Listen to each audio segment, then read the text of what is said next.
네,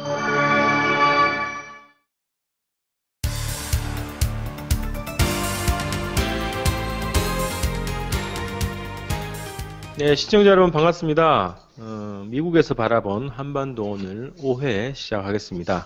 오늘 또 미국 현지의 상황 그리고 한반도 관련한 뉴스 또 집중 분석 이런 순서로 방송을 진행해 보도록 하겠습니다. 오늘 또 재미 언론인 김원식 선생님 모셨습니다. 반갑습니다. 예, 안녕하세요. 반갑습니다. 네, 반갑습니다. 미국 상황부터 이제 얘기를 좀 나눠보겠습니다. 우선 그 미국의 국가안보국 NSA가 하루에 무려 50억 건의 휴대전화 위치 정보를 일일이 파악하고 있다 이런 얘기가 들리고 있습니다. 그래서 아마 뭐 전 세계인을 상대로 이런 위치 파악을 하고 있다고 지금 보여지는데요. 이 관련한 얘기를 좀 전해 주시기 바랍니다.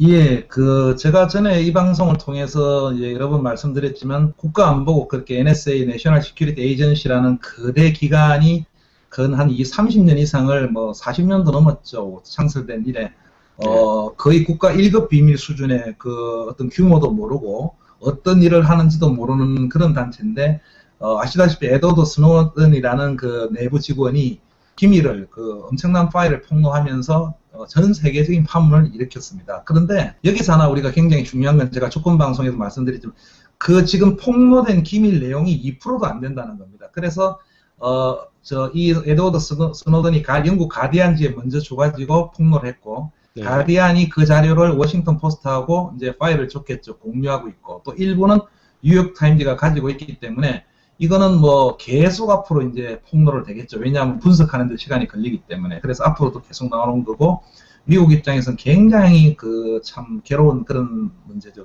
그런 과정에서 지난 4일 워싱턴 포스트지가 또 특종을 터뜨렸습니다. 그래서 권 대표님 말씀하신 대로 하루에 전 세계 50억 건 뭐 거의 다죠의 위치 정보를 갖고 있다, 추적하고 있다 이런 내용이었습니다. 핵심은.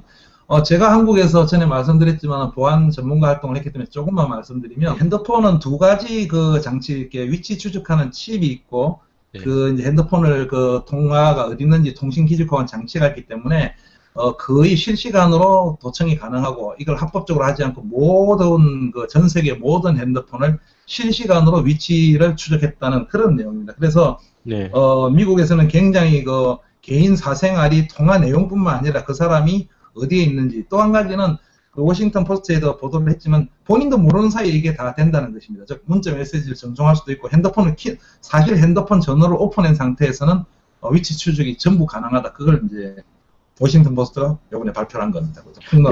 미국 정부는 이게 합법적이라고 주장하고 있는 건가요?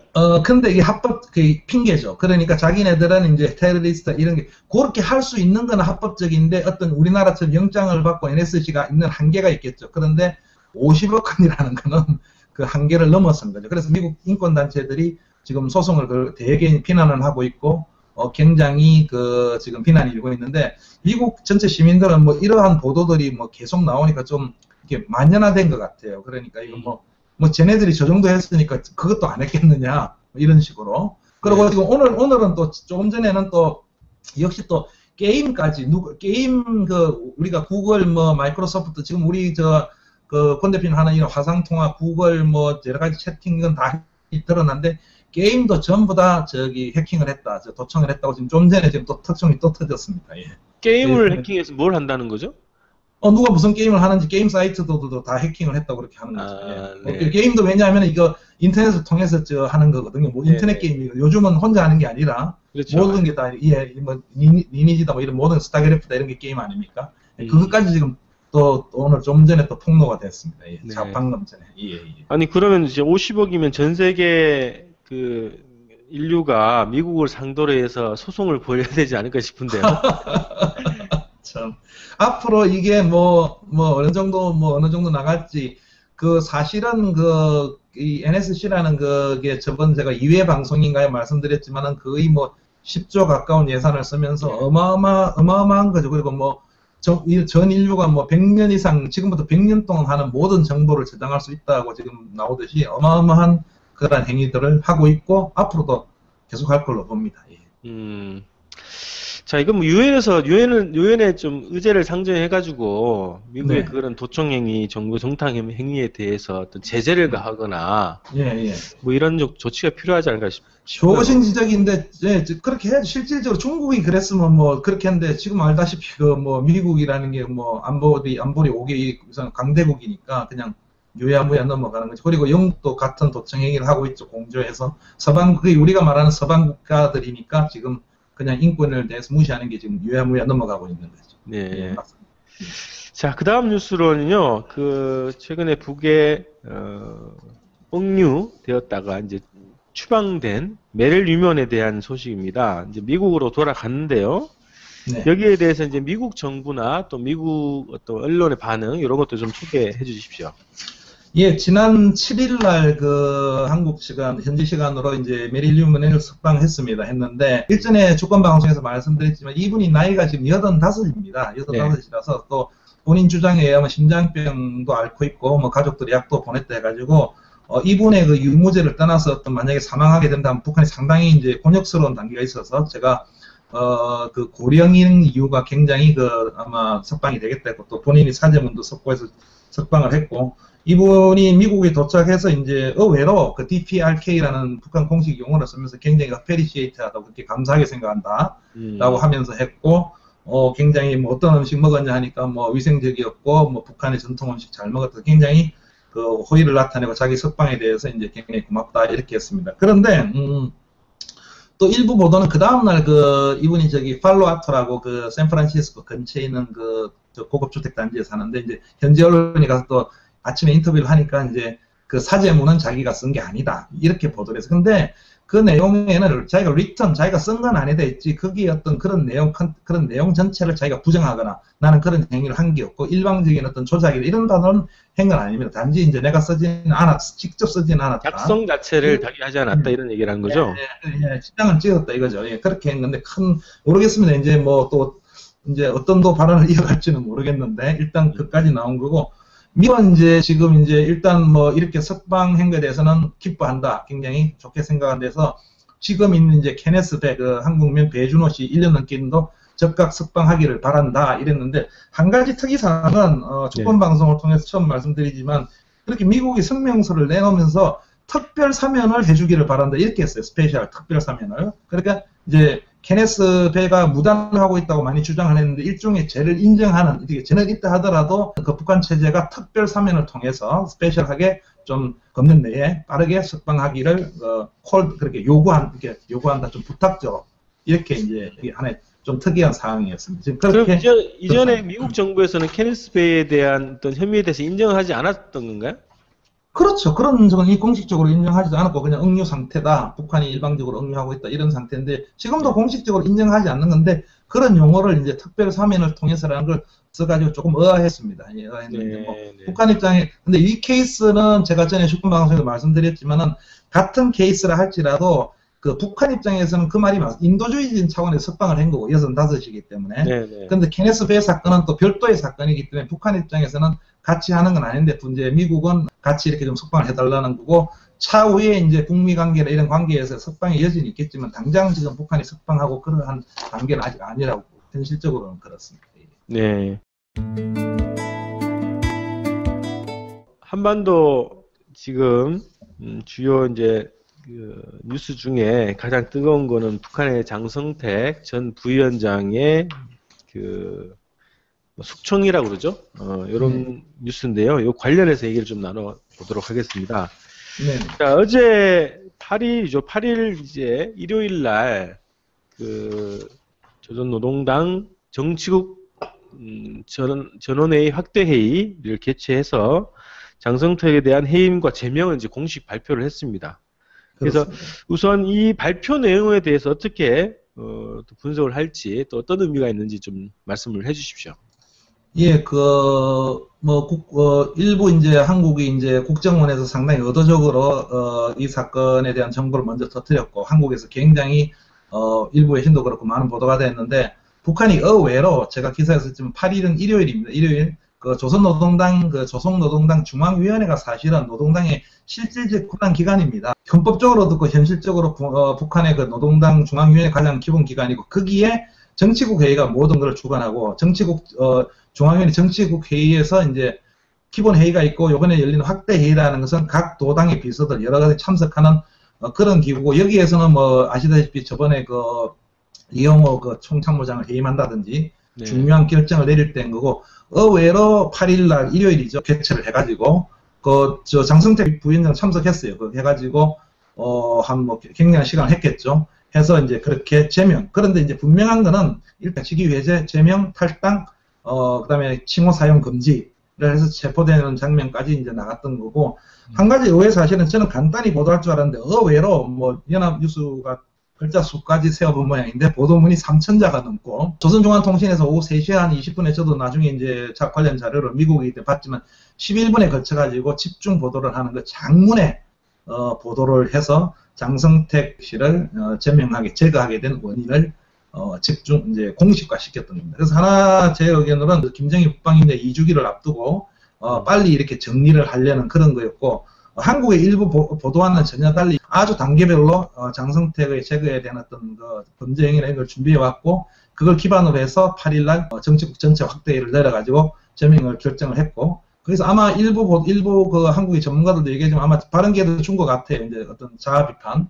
그래서 결정을 내리고 바로 그 현장에서 보위부에 의해서 체포돼 나가는 그러한 절차가 8일날 있었고 조선중앙통신이 9일날 새벽에 처음 이제 발표를 하고 노동신문도 바로 1시간 이후에 발표를 하는 이제 그렇게 9일날 아침에 일찍 6시, 5시경에 발표를 했습니다. 그런 상황입니다. 예. 네네. 그래서 이거 이제 뭐 이례적이다 이렇게 얘기를 하거든요. 이런 네. 이제 과정 자체가 그리고 그것을 즉각 보도를 하고 또 TV에서 그런 체포 장면까지 공개하는 것 자체가 굉장히 이례적이다. 뭐 이런 얘기도 하는데 일단 이제 우선은 그 두 가지 좀 얘기를 좀 해보고 싶은데요. 국내 언론 특히 이제 뭐 국정원의 어떤 그 국회 그 발언을 통해서 시작된 이런 국내 이제 보수 언론들의 그 보도 행태들 이런 것들에 대해서 한번 어떻게 보시는지 좀 듣고 싶고요. 그 다음에 향후에 지금 그 북의 움직임 최근에 보여지는 움직임을 보고 어떻게 북을 이해를 해야 될 것이고 향후 전망을 또 어떻게 봐야 될 것인지 두 가지를 좀 듣고 싶습니다. 예. 일단 그 국내 언론 같은 경우에는 이제 국정원이 제가 칼럼에서 썼지만은 분명히 그 국내 정치에 개입을 하려는 의도가 강했습니다. 근데 한 가지 여기서 짚고 넘어가야 될 건 장성택 위원장이 그 부위원장이 어떤 실각이 하다는 거는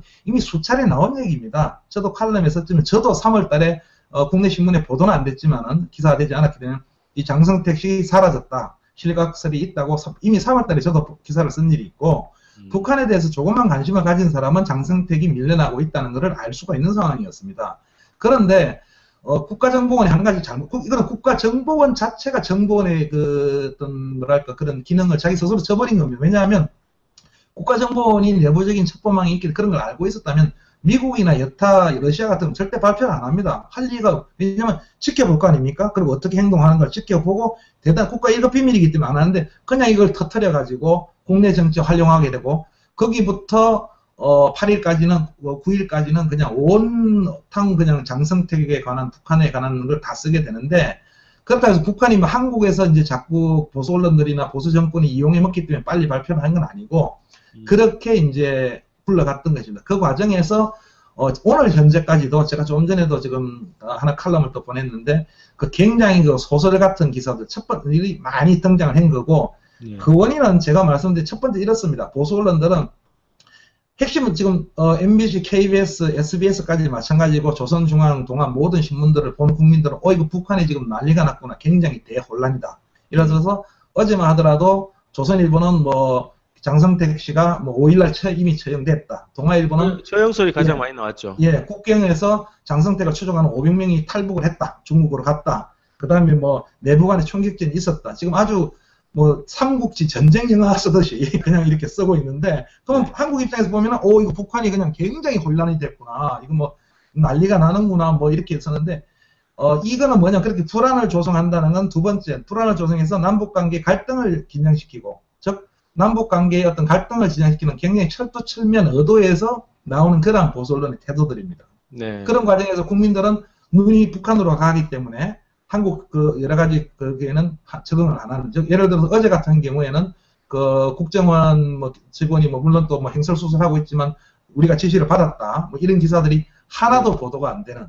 그 요즘 뭐 JTBC인가요? 그 손석희 씨가 진행하는 데만 조금 보도가 되고 하나도 그냥 장성택으로 다 해서 장성택으로 마감하는 이런 보도 사태가 있기 때문에 굉장히 문제가 있는 것입니다. 그래서 제가 몇 가지 쓴 거는 뭡니까? 가장 중요한 조선중앙통신의 장성택 기사가 다 삭제됐다. 지금 오늘도 남아 있습니다. 제가 조금 전에 주권방송 들어가기 전에도 조선중앙통신을 들어가 봤는데 기사 그대로 다 남아 있습니다. 물론 북한 이 방송 들으면은 이거 안 없애야겠다고 할지는 모르겠지만 이 결정이 됐기 때문에 굉장히 앞서가는 거고 그러한 그 소설적인 기사들이 굉장히 나와 있는 것은 우리가 이 깨어있는 국민들이 이 보수 언론의 태도들을 굉장히 잘 분석을 해야 됩니다. 왜 이런지. 근데 나중에 시간이 지나면 그게 아니라 할지라도 그냥 아닌 말고로 넘어갑니다.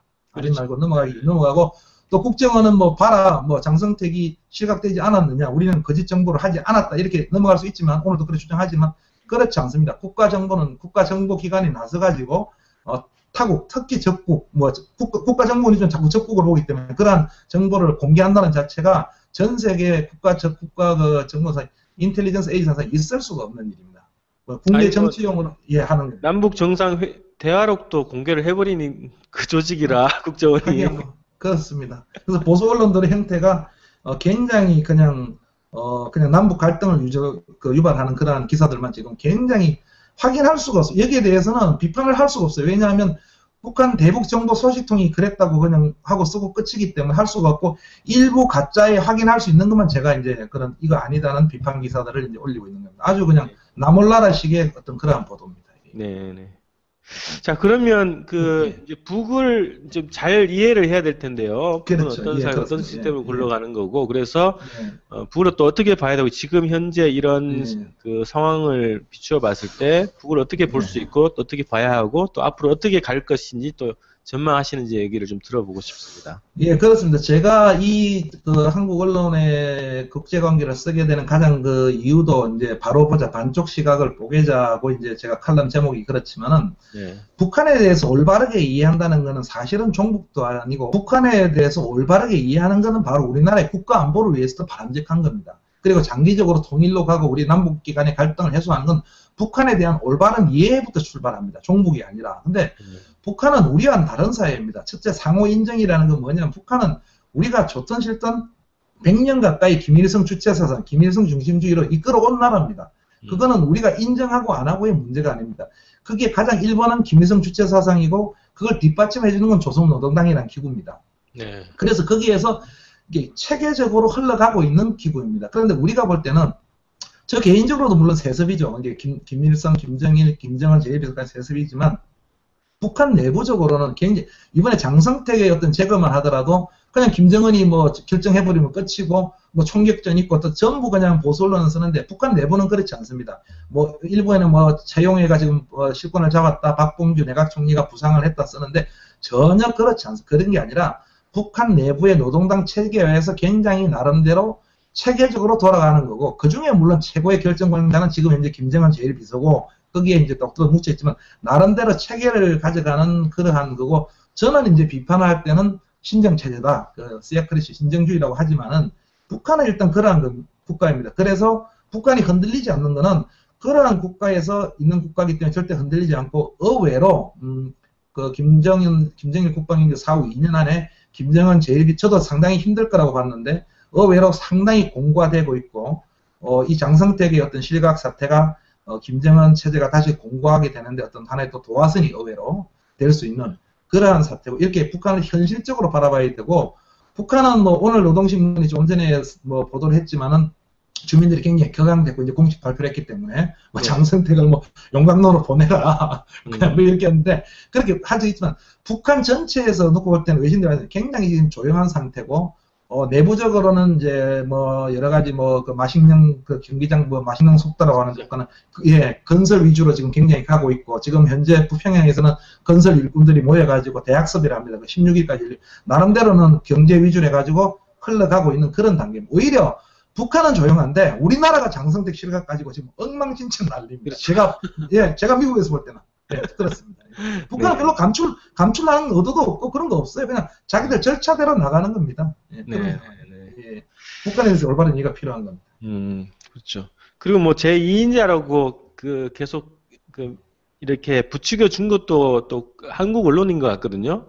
그렇습니다. 예, 제가 칼럼에 썼지만 지금 제가 그러면 북한을 올바르게 이해하는 한 가지 쉽게 이해하면 최용해가 전면에 등장했고 조수건입니까? 누가 뭐 어떻게 뭐 실질적으로 뭐 보위부를 이끌고 있는데 그거 그냥 이렇게 쉽게 한 방에 갑니다. 왜냐하면 이념과 사상의 도덕성을 강조하는 사회입니다. 그거 하나로 백년을 뭉쳐온 나라이기 때문에 장성택이 실각할 수밖에 없었던 그런 근본적인 구조가 있는 겁니다. 어떤 권력 게임이나 이런 게 아니고. 네. 그리고 누구든지 채용해도 누구든지 또 이렇게 실각될 수 있는 겁니다. 예, 그리고 김정은 제1비서 체제로 뭉쳐 있는 것은 단 한 가지 이유는 김일성 국가라는 그 똘똘 뭉쳐 있는 거기 때문에 거기서 그 반응하지 못한 북한이 이번에 굉장한 그 용어를 많이 썼죠. 장성이 그냥 튕겨져 나간 겁니다. 오히려 저는 국제관계를 분석하는 사람으로서 그 3,000자 넘는 성명을 발표한 자체가 좀 불안해 보입니다. 왜냐하면 그냥 간단히 할 수도 있는데 내부의 어떤 이렇게는 이제 앞으로 이렇게 하면은 가만 안 두겠다. 굉장히 우리는 가야 할 길이 멀고 굉장히 보여주기 위한 그런 왜냐하면 또 장성택이 나름대로 실권을 가진 건 사실이었기 때문에 북한에서도 처음으로 엄청난 그 보도문을 결정문을 발표했습니다. 상당히 의외였습니다. 오히려 그게 조금 불안한 걸 대표하지 않을까 하는데 북한 내부적으로는 전혀 그렇지가 않습니다. 내부 사정. 네. 현실적으로 그렇습니다. 예. 알겠습니다. 그래서 일단은 저는 뭐 이 국내 특히 이제 조중동을 비롯한 이제 보수 언론에서 이제 보도를 하는 보도인지 뭐 소설인지 모르겠지만 특히나 이제 북한 문제에 관련한 그래서는 일희일비하지 말고 부하내동하지 말아야 된다 우리 독자층들이 이런 정확한 얘기입니다. 예, 네, 맞습니다. 예. 그리고 차분하게 냉정하게 남북 화해적인 차원에서 북에 대한 이해를 높여가야 되겠다 이제 이런 생각을 해봤습니다. 네, 그렇습니다. 예. 자, 그러면 또 이제 한반도 문제로 또 이야기를 해보도록 하겠습니다. 지난주에 말씀하셨는데, 뭐라 그랬나요? 사고뭉치라고 그랬네? 조 바이든 미국 부통령. 예. 아시아 순방을 했는데요. 예. 특히 이제 한국에 또 와서 또 여러 가지 또 논란이 되는 발언을 하고 갔습니다. 그래서 우선은 이제 조 바이든이 이제 아시아 순방한 것이 어떤 의미인지 또 어떤 결과를 낳았는지 좀 정리를 해 주십시오. 예, 제가 지난주 방송에서 이제 큰 의미가 없다, 이렇게 막 깎아내리는 식의 발언을 했지만, 사실은 조 바이든 부통령의 어떤 바이스 프레지던트 직분을 정확하게 이해하고 있는 분석가라면 사실입니다. 그렇게 특별한 의미는 없었던 거고, 오히려 뭐, 이런 거죠. 또, 주권 방송을 통해서 처음 말씀드리면, 굉장히 이 사람이 직설적이기 때문에, 일본을 굉장히 막 지원하려고 해서, 이제 문서화된 것도 합의하려고 했는데, 사실 발표 안 했어요, 일본하고. 왜냐하면 또 중국을 눈치를 봐야 되기 때문에, 미국이. 그래서 이제 그렇게 했고, 또 중국 가서도 나중에는 뭐 끝나고 나서 확인은 안 됐지만 내가 굉장히 직설적으로, 시진핑한테, 당신네들 방공식별 교육은 처리하라고 아주 다이렉트하게 직설적으로 얘기했다는데, 뭐, 직설적으로 한 것 같아요. 근데, 성격상. 근데 이제, 미국 저 행정부 방침은 뭐였냐면 갈 때, 이 재미난 얘기인데, 그냥 그런 얘기 하지 말고 이렇게 미국은 좀 한 발 빼는 분위기였어요. 왜냐하면 이 중국하고 그냥 계속 붙으면 안 되고 너희들도 강대국 이렇게 갈라 했는데 조 바이든이 의외로 미국 행정부 국가하고 또 이 대화가 잘 안 됐는지 또 직설적으로 굉장히 횡설수설이죠. 그리고 한국에 와서는 이제 드디어 이제 또 사고 쳤죠. 이제 이게 제가 그래 사고 뭉치라서 각 국가마다 사고를 칩니다. 뭔 사고를 쳤냐면 이제 우리 당신네들 against America, 제가 나중에 자세히 말씀드리지만 미국하고 반대되는 배팅을 하지 말아서 아주 뭐 배팅이라는 용어를 쓰면서 자리에 앉자마자 박근혜 씨 보고 앉아갖고 내가 여기 한마디 할 거 있다고 분명한 어조로 이렇게 하는 사고를 쳤습니다. 요번에 손녀딸을 또 데리고 왔어요. 왜 데리고 왔는지 저도 모릅니다. 일부 한국에서는 아주 또 언론들이 뭐 그게 공공외교다, 뭐 민관외교를 해서 한다는데 이 손녀딸이 뭐 또 중국 갔는데 갑자기 찻집에 간다 해가지고 보안 1시간 전에 통보했답니다. 나 저 찻집에 가겠다고. 경호원들이 급히 가가지고 둘러보니 중국 가스통 있지 않습니까? 네. 그거 밖으로 다 드러내고 이래갖고 중국 국민들 불만이 대단했고 산동성 어디 공항이죠. 거기 내리면서 저도 하면 그냥 이 민소매 차림으로 이 속옷은 아닌데 이게 차림으로 그냥 슬리퍼 신고 내렸어요. 슬리퍼 신고. 외손녀가. 예. 그러니까 중국인들은 이거 외교적 권리죠. 굉장히 결렬을 했다 했는데 한국 거는 조금 말씀드리면은 이렇게 사고 뭉치고 직설적인 사람이기 때문에 자기 속내를 표현하는 사람입니다. 그래서 분명하게 이분이 와가지고 이거는 제가 좀 읽어드릴 필요가 있는데 조금 읽으면 It's never been good, bad to bet against America에서 미국에 의해 반하는 그 배팅은 좋은 게 아니다. America is going to continue to place its bet on South Korea. 미국은 남한에 계속 배팅을 할 거다. 이렇게 발언했어요. 자, 이 발언은 뭐냐면 그 앞에도 여러 가지 뭐 발언을 했지만은 그리고 그 앞에 발언은 이겁니다. 미국이 아시아 중심 정책을 둘 것이라는 건 not in question, 의심의 여지가 없다 해서 미국과 반하는 배팅을 하지 말라고 했어요.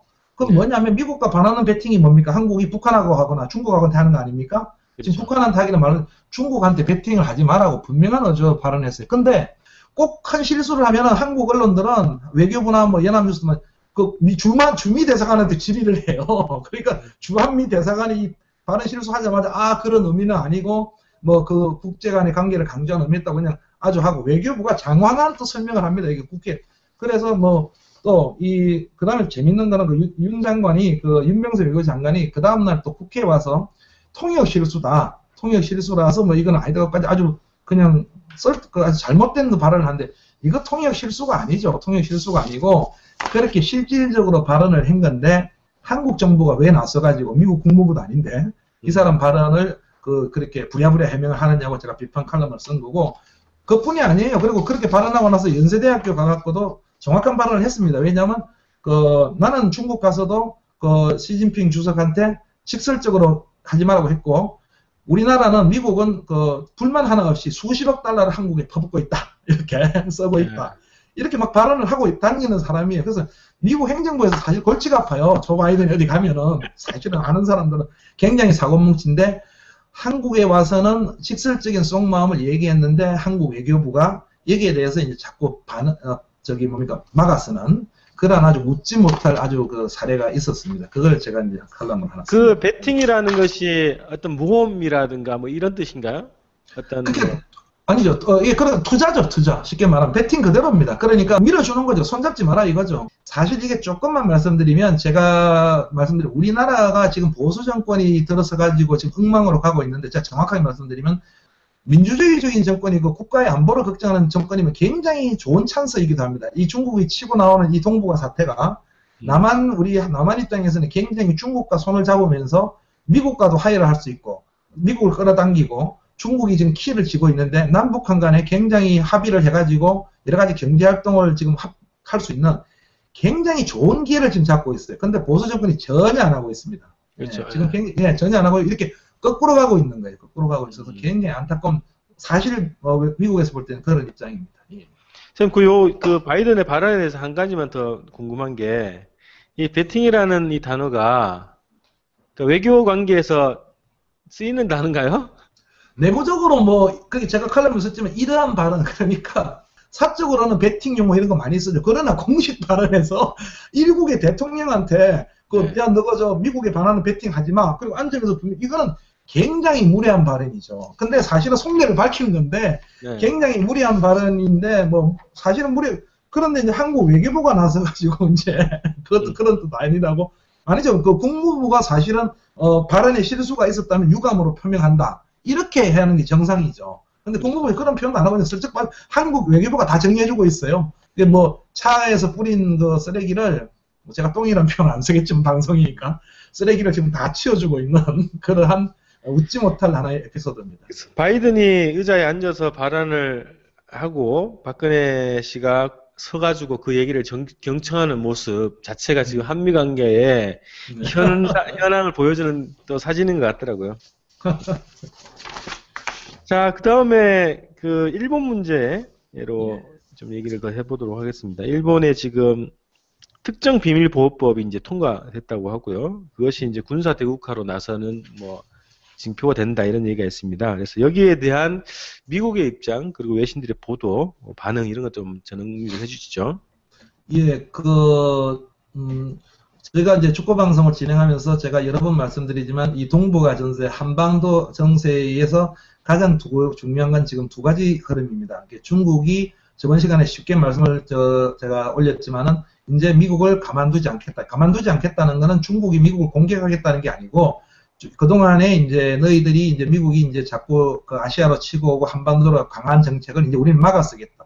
우리가 나오겠다 해서 어제 여러 가지 보도가 나오고 있고 11월 달에 그 8일간인가요? 지금 장기 서해 쪽에 훈련했다고 나와 있고 또 한 달간 조금 전에 외신 보도에 연합뉴스 등 보도에 의하면 대규모 군사훈련을 또 한다고 지금 발표를 지금 한다고 했습니다. 그래서 이거는 제가 저번에 아마 내년에도 계속 중국이 이제 대규모 군사훈련을 미국과 마찬가지로 할 겁니다. 이 문제는 뭐냐면 중국이 가만히 있지 않겠다 이 흐름. 그리고 그 방공항 식별구역 확장도 마찬가지 차원입니다. 우리의 이제 그 자꾸 이제 다이오이 싸움도 문제인데 우리가 이제 딱 이렇게 치고 나가겠다 그런 차원에서 이제 하고 있는 중국의 강대국화의 어떤 흐름.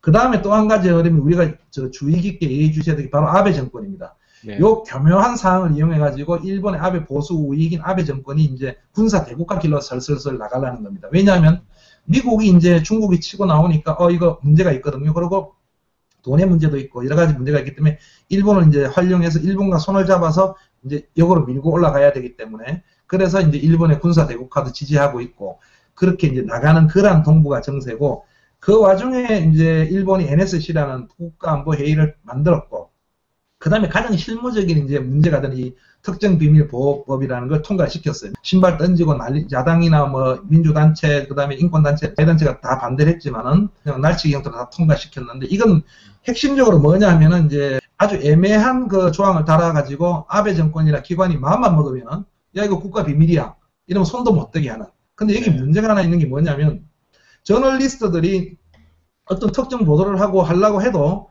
이게 국가 비밀인지 모르고 거기에 대해서 보도를 했다가 나중에 이게 구속될 수 있는. 그래서 AP통신은 뭐라고 했냐면 저널리스트들에게 재갈을 물리는 입에 재갈을 물리는 그러한 거라고 이제 보도를 했고 네. 그 다음에 그 포리안 폴리시도 일본의 군사 대국화로 나가는 이제 첫 단계다. 이렇게 그런 단계고 그 다음에 로이터 통신도 뭐라고 분석했냐면 일본이 2차 세계대전으로 이제 돌아갔다.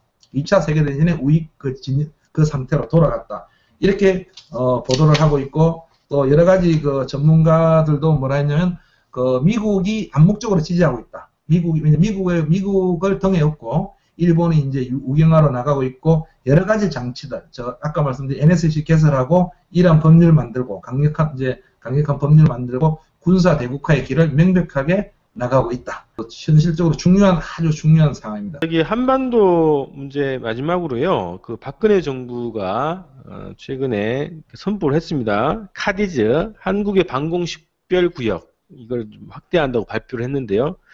자, 이와 관련해서 이제 미국의 입장 뭐 이런 것이 어떤지 또 이것을 어떻게 봐야 될지를 좀 말씀해 주십시오.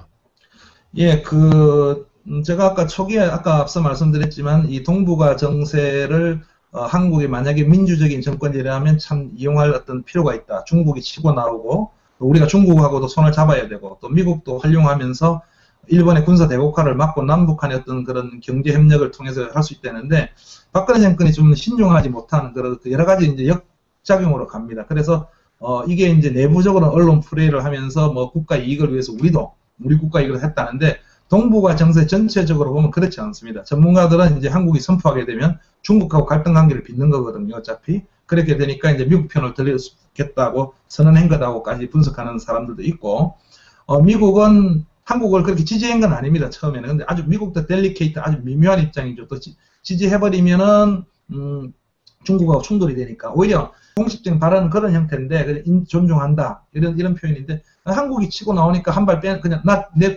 놔두는 그러한 입장입니다. 그래서 묘한 상태로 가고 있는데 어쨌든 박근혜 정부는 그냥 우리도 선포한다 해서 중국과의 어떤 갈등 구조를 지금 가져가고 있는 결론적으로는 한미일의 어떤 그 손을 잡으면서 대결 구도로 가겠다는 그러한 차원으로 그냥 간 겁니다. 그래서 아주 그 신중하지 못한 어떤 그 선포라고 볼 수 있고 처음에도 말씀드렸고 우리 6.15 TV에서도 잘 분석하셨지만 이 방공항공 식별구역이라는 게 그렇게 어떤 국가 주권을 하는 그러한 차원의 어떤 민감한 그런 건 아닙니다. 그래서 중국이 이번에 이렇게 방공항공 식별구역 확대하면서 이렇게 치고 나왔다면 한국 정부 입장에서는 중간적인 입장이기 때문에 그걸 지켜보면서 중국과 일본의 갈등을 지켜보고 미국을 보면서 우리가 전략적으로 어떻게 활용하는 게 바른가 하는 게 활용할 필요가 있었는데 한국이 거기에서 그냥 앞서가서 국가에서 그냥 우리도 확대한 데서 그 중일 일중 간의 갈등에 우리가 끼어드는 그렇게 함으로써 중국과 갈등을 벌이고 뭐 이런 문제를 그냥 앞서가는 그러한 측면이 강하게 지금 노출돼서 되고 네. 있습니다. 미국은 그 지난번에 말씀하셨지만 그 중국의 그 항공 방위 식별구역을 통과할 때 민간 항공기가 이제 통보를 하고 운행을 했다는 거 아닙니까? 그렇습니다. 그러면 지금도 그럴 겁니다. 예. 예, 그러면서 예. 이제 그 한국 정부가 이렇게 구역 확대하는 문제에 대해서는 그 뭐 지지 내지는 뭐 이런 입장을 보이면서 이중적인 태도를 보인 것 같거든요. 지금도 그 미묘한 입장을 보입니다. 근데 이 방공항공 식별구역이라는 거는 어떤 법에 정해져 있는 것도 그냥 확대하면 되는 겁니다. 그 중국도 자기네들이 확대하면서 그렇게 성명을 발표했어요. 국제법에 따라서 우리가 확대한다 해서 중국이 국제법을 위반하고 했다고는 할 수 없는 거예요. 단 향후 이제 갈등 구역에 들어가면서 일본과 문제가 일어나는 거죠. 그런 과정이고 또 우리 이어도도 또 들어가고 하면서 이제 문제는 일어날 수 있지만 이 자체를 확대했다고 해가지고 어떤 자기 뭐 영공이 넓혀진다거나 이런 차원은 아니에요. 근데 우리가 이걸 가만히 지켜볼 필요가 있는 거고 하나 놓친 게 뭐냐면 여러 전문가들이 잘 분석했지만 중국이 한국을 대상으로 해서 확대한 게 아닙니다. 한국하고 그렇죠. 싸우려고. 예. 네, 네. 일본하고 싸우려고 확대한 거고 일본이 같은 거 싸운 건데 우리하고 한 건 아닙니다. 이어도 문제 이런 게 분명하게 싸우려. 그래서 중국도 처음에는 굉장히 대화를 하겠다 했지만 한국이 무조건 취소하라니까 중국은 일본하고 싸운 게 아니라 아까 제가 전에 말씀드린 이제 치고 나간다는 강력화된다는 차원에서 이거는 양보할 수 없는 부분이거든요. 이런 자에 한국을 거절했고 한국도 이제 확대해서 중국 간의 갈등을 빚는 아주 묘한 그 상황으로 가고 있고 미국은 뭐 특별히 중국이 지금 지켜보고 있어서 저렇게 치고 나오는 거를 당장 우리가 대응을 하지 않겠다는 전략입니다. 지금 왜냐하면 이제 갈등이 일어나니까요. 그런데 중국이 좀 전에 말씀드렸지만 지금 군사 훈련을 실시하고 상상 이상으로 지금 동북아를 치고 나올 그런 가능성이 많습니다. 이 상황에서 이제 한국 입장에서는 이렇게 중간자를 이용해야 되는데 이제 그냥 우리도 확대하고 많은 그런 아주 섣부른 행동을 했다고 저는 개인적으로 생각합니다. 그러게 이게 이제 하여튼 어쨌든 뭐 보수 언론들의 여론몰이 뭐 이런 것이 또 작용한 것 같기도 하고 그렇습니다. 예, 맞습니다. 예, 맞습니다.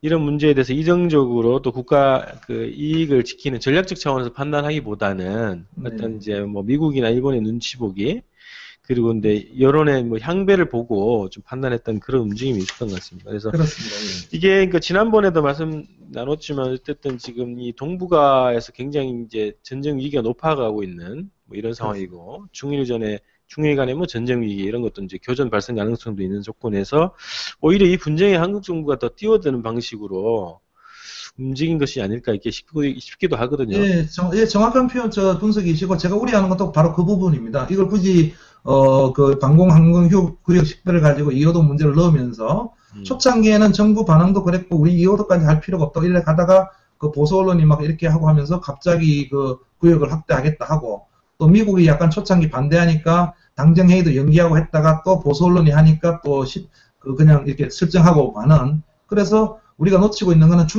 한국과 중국 간의 갈등의 어떤 전선을 구축하는 그래서 우리가 지켜야 할 국가 이익 자체가 그냥 던져버리고 마는 그런 아주 신중하지 못한 그런 그 결정들입니다. 네.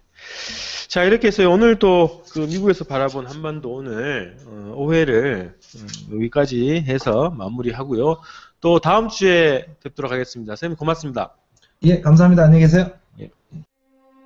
주권방송을 아끼시는 해내외 시청자 여러분 반갑습니다.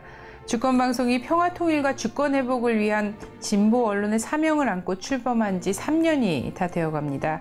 지난 3년간 왜곡된 역사의 진실을 알리고 민족 번영의 길을 모색하기 위해 열심히 뛰어왔습니다. 주권방송에 보내주신 결의의 성원과 격려에 감사드립니다. 앞으로도 역사의 진보와 민족의 통일을 향해 쉼없이 달려가겠습니다. 주권방송이 더 힘차게 달리기 위해 해내외 동포들을 주권방송의 새로운 주주로 모십니다. 참여 방법은 주권방송 홈페이지 615tv.net에서 주식 인수하기 배너로 들어오셔서 인수증을 내려받아 작성해서 보내주시면 됩니다. 해내외 동포분들의 적극적인 참여와 성원으로 평화통일 진보 언론답게 더 열심히 일하겠습니다. 고맙습니다.